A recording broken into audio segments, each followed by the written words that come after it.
Field marshal Asim Munir نے کہا کہ دشمن جان نے آئندہ مہم زوئی کی کوشش پر جنگ کے اثرات انتہائی وسیع ہوں گے، خطرناک اور تکلیف دہ ہوں گے۔ آئندہ جنگیں ملٹری ڈومین آپریشن پر مشتمل ہوں گی۔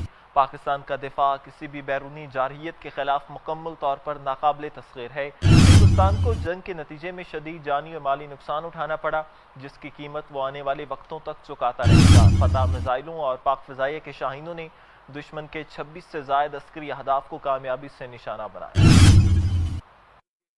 ہماری عسکری حکمت عملی کا محور جارحیت نہیں بلکہ امن کا تحفظ ہے، اور امن قائم رکھنے کے لیے ہمہ وقت جنگ کے لیے تیار رہنا لازم ہے۔ ہمارے دشمن یہ جان لیں کہ پاکستان کے خلاف آئندہ کسی بھی مہم جوئی کی کوشش کی گئی تو اس بار جنگ کے اثرات محدود نہیں بلکہ انتہائی وسیع، خطرناک، دور رس اور تکلیف دہ ہوں گے۔ دشمن کی ہرزہ صحرائی سے اس کی بکلاہٹ واضح تھی۔ ہندوستان کو اس جنگ کے نتیجے میں شدید جانی اور مالی نقصان اٹھانا پڑا۔